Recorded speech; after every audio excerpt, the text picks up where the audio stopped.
Magandang umaga po, mga taga-Baseco. Bakit kayo nandito? Mukhang hindi naman kayo pasyente at ang lalakas ng boses ninyo.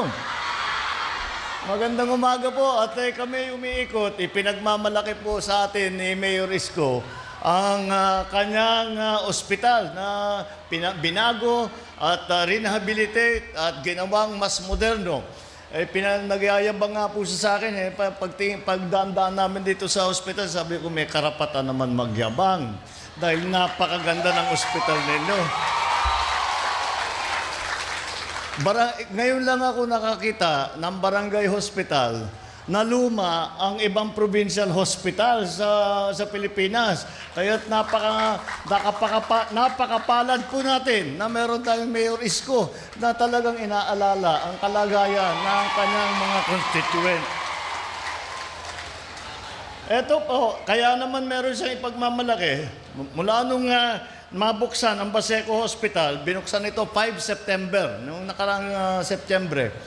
At binilang namin ang mga naging pasyente hanggang November 24, nung last week, ay 7,000 na, labis sa 7,308 na pasyente ang dumaan na rito. Kaya nakita natin na napakahalaga ng serbisyo, lalong-lalo na kapag pinag-uusapan ay ang kalusugan ng ating mga kababayan.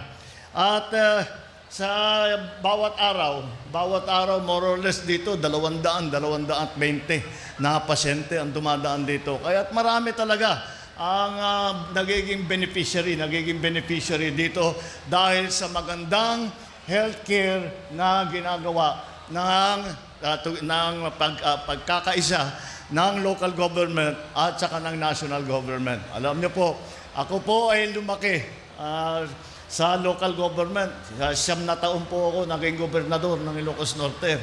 Kaya talagang lagi kong iniisip ang LGU at paano paabutin lahat ng ginagawa ng national government sa lahat ng ating mga kababayan. At yun ay hindi maaaring mangyari kung hindi matibay ang koordinasyon, pagsasama, pagtutulungan ng local government at saka ng national government. Kapag naman nangyari yan, nakita naman ninyo ang nagiging resulta. Ito ay ginawa ng ating local government. Kami naman sa national government, kagaya ng nabanggit ni Mayor, ay lahat ng suporta, lahat ng benepisyo na maaaring gawin ng pamahalaan ay gagawin natin. Para po tulungan pa ang inyong ginagawa, dahil ang katotohanan, na-impress kami masyado. Kaya sabi ko, tulungan naman natin. Kaya't mula sa tanggapan ng Pangulo, dadagdagan po natin yung suporta ng 15 milyong piso para sa Baseco Hospital.